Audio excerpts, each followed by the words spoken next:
जब बीमारी क्रॉनिक होगी तो केस टेकिंग की, वैसे केस टेकिंग हर जगह जरूरत पड़ती है, एक्यूट में भी क्रॉनिक में भी, लेकिन ज्यादा जरूरी क्रॉनिक में होता है। अब क्यों होता है ज्यादा जरूरी? क्योंकि इसके दो पहलू होते हैं। यहाँ पे एक और लिख लो, यहाँ पे बंदा किसका केस टेकिंग हुआ?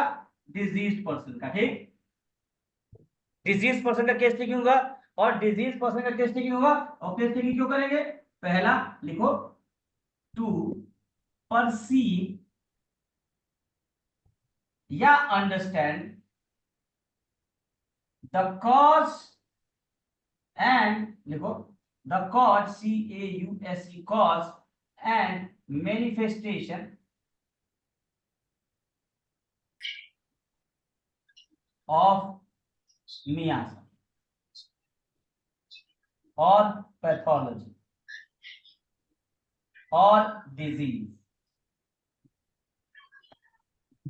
ठीक, लिखो पहला जो मोटिव होता है केस टेकिंग का, क्या होता है? To perceive, to understand the cause and manifestation of the miasm. तो मियाज़म का जो कॉज है, बीमारी का जो कॉज है, उसका पता लगाने के लिए केस टेकिंग करते हैं, और उस कारण की वजह से हमारे शरीर में जो जो मैनिफेस्टेशन हुआ है, उसके मैनिफेस्टेशन को समझने के लिए केस टेकिंग करते हैं। पहला ये है मोटिव केस टेकिंग का। दूसरा क्या है भैया? दूसरा क्या है? दूसरा टू परसीव और अंडरस्टैंड, टू परसीव और find the homeopathic specific remedy. मेरे दोस्त क्या बोला? Homeopathic specific remedy. Homeopathic remedy नहीं बोला, स्पेसिफिक है। दैट मीन जो केस आया है, उस केस के लिए जो स्पेसिफिक दवाई है, उस दवाई को समझने के लिए भी, उस दवाई को खोजने के लिए भी, उस दवाई को निकालने के लिए भी केस टेकिंग की जरूरत है। क्योंकि होम्योपैथी में जो बीमारी का मैनिफेस्टेशन होगा, वही दवाई का रिप्रेजेंटेशन होगा। ये लो, एक और लाइन निकल गई। पता है पिछली बार निकली थी कि नहीं? लिख लो, केस टेकिंग के दौरान जो दवाई, जो बीमारी का मैनिफेस्टेशन होगा, लिख लो, जो डिजीज का मैनिफेस्टेशन होगा, वही रेमेडी का रिप्रेजेंटेशन होगा। क्या लाइन निकली? नया आ गया, न्यू वर्जन आ गया, नया एडिशन है, जोड़ लो। The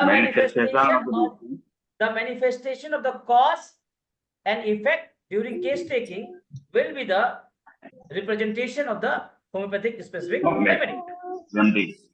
एक नया लाइन लिख दीजिए, अध्याय में एक नया लाइन जुड़ गया। Thank you so much. कौन पूछ रहा? वजीरुर रहमान जी। अमान अमान अमान, आप लोगों ने पूछा था ना, तो आप लोगों की वजह से एक और नई लाइन जुड़ी होम्योपैथी के इतिहास। जी सर। ठीक है, देखो सब अलग है ना, पिछली बार से ये वाला अलग है कि नहीं? क्योंकि कॉन्सेप्ट क्लियर है यार, रट्टू तोता हम लोग नहीं है, क्योंकि हम वही बोल देंगे, हर बार नया अंदाज रहेगा, हर बार नई कॉन्सेप्ट रहेगी, हर बार नई अंडरस्टैंडिंग रहेगी। Every question improve the knowledge. ठीक है, तो आप देखो यही है। एक बार और रिपीट कर दीजिए प्लीज।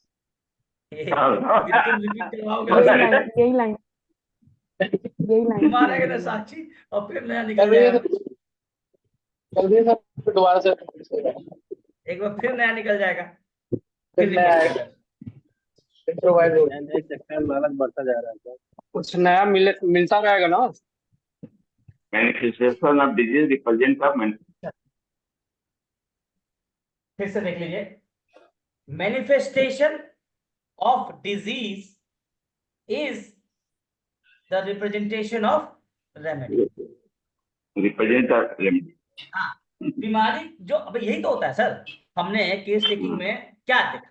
हमने बीमारी को पता किया, उसका कोजेशन, location, sensation, modality, concomitant, element, behaviour, यही सब नोट किया। और यही सब किसके लिए जरूरी था?